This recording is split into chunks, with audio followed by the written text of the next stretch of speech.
આમોદ શહેર અને તાલુકામાં રાજકીય ગરમાવો ચરમસીમાએ પહોંચ્યો છે. ભાજપ શાસિત નગરપાલિકા અને વહીવટી તંત્ર દ્વારા મતદાર યાદીમાં ગેરરીતિ અને લોકશાહીના મૂલ્યોના હનનના આક્ષેપ કરી આમોદ કોંગ્રેસ સમિતિ રસ્તા પર ઉતરી આવી છે. આજે મોટી સંખ્યામાં કોંગ્રેસના આગેવાનો અને કાર્યકરોએ આમોદ પોલીસ સ્ટેશન ખાતે હલ્લાબોલ કર્યો હતો. વિરોધ પ્રદર્શન દરમિયાન લોકશાહી બચાવો, વોટ ચોર, ગદ્દી ચોર, તાનાશાહી નહીં ચાલે અને ગલી ગલી મેં ચોર છે, ભાજપવાળા ચોર છે જેવા નારા લગાવવામાં આવ્યા હતા.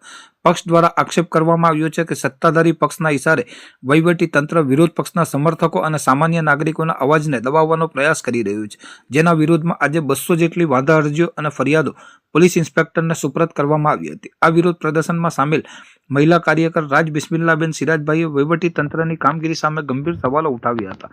તેમણે આક્રોશ સાથે જણાવ્યું હતું કે હું છેલ્લા 1 દાયકાથી વધુ સમયથી આશા વર્કર તરીકે નિષ્ઠાપૂર્વક ફરજ બજાવું છું. આમ છતાં રાજકીય દ્વેષ રાખીને સ્ક્રુટીની પ્રક્રિયા દરમિયાન મારું નામ જાણી જોઈને યાદીમાંથી હટાવવાના કાવતરા રચવામાં આવ્યા છે. તેમણે પોલીસ તંત્ર પાસે આ કાવતરા પાછળ રહેલ તત્વો સામે કડક તપાસની માંગ કરી છે. આ કિસ્સો વહીવટી પારદર્શિતા સામે મોટો સવાલ ઊભો કરે છે. કોંગ્રેસના સ્થાનિક નેતાઓએ આ સમગ્ર પ્રક્રિયાને લોકશાહીની હત્યા ગણાવી ભાજપના નેતાઓ પર આકરા પ્રહારો કર્યા હતા.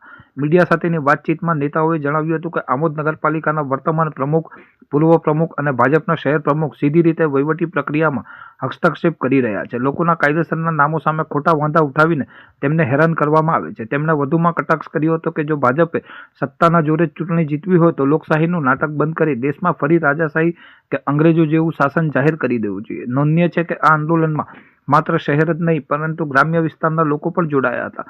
ખાસ કરીને સુઠોદરા ગામ અને આમોદ શહેરમાંથી અંદાજે 100 જેટલી લેખિત અરજીઓ ભેગી કરી કુલ 200 અરજીઓની થોતો પોલીસને સોંપવામાં આવ્યો છે. કોંગ્રેસ પક્ષે ચીમકી ઉચ્ચારી છે કે જો આ મામલે તટસ્થ તપાસ કરી જવાબદારો સામે તાત્કાલિક FRI નોંધવામાં નહીં આવે તો આગામી દિવસોમાં સમગ્ર તાલુકામાં ઉગ્ર જન આંદોલન છેડવામાં આવશે.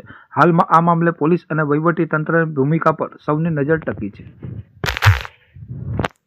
હું ગુલામ રસૂલ ખત્રી આમોદ મુકામે પુરસા રોડ નગરીમાં રહું છું.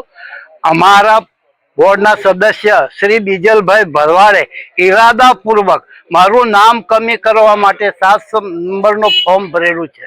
સરકારની નીતિ મુજબ હવે એમની સામું BSN ની કલમ 227, 228, 229, 236, 237 લોક પ્રતિનિધિની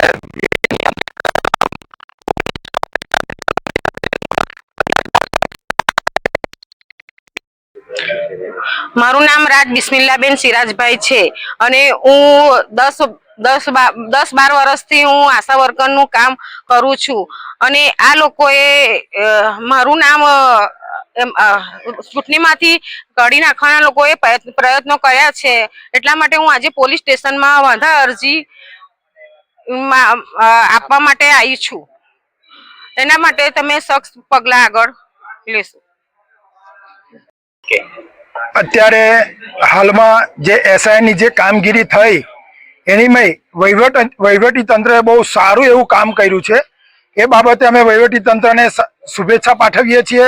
બીજું દુઃખની વાત એ છે કે સરની કામગીરી દરમિયાન જે ખોટા વાંધા ઉઠાવનારની સામે જે લોકો છે તે અત્યારે આમોદ શહેરના નગરપાલિકાના પ્રમુખ, માજી પ્રમુખ અને શહેર પ્રમુખ એ જાતે લોકશાહીનું હત્યા કરવા બેઠા છે અને ખોટી રીતે લોકોની સામે વાંધો ઉઠાવવામાં આવે છે.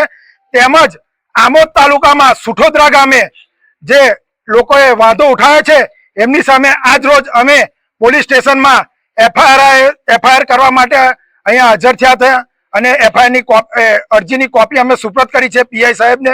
અને અમારી માંગ એટલી જ છે કે આની સામે કડકમાં કડક પગલાં ભરાય અને જેલના હવાલે થાય એવી અમારી કોંગ્રેસ પક્ષની માંગ છે. અને આ તો એક લોકશાહીનું હનન છે. આ રીતે જો ભાજપ સરકાર જીતતી હોય તો પછી ચૂંટણીઓ કાઢો, કોઈ વહીવટી તંત્રની જરૂર નથી અને એમને રાજાશાહી લાવી દો ને અંગ્રેજો શાહી લાવી દો. FIR કરવા માટે કેટલી અરજી તમે આપેલી છે પોલીસ સ્ટેશન? અમે સુઠોદરા ગામ તરફથી 92 અરજી છે અને શહેર તરફથી 100 અરજી છે.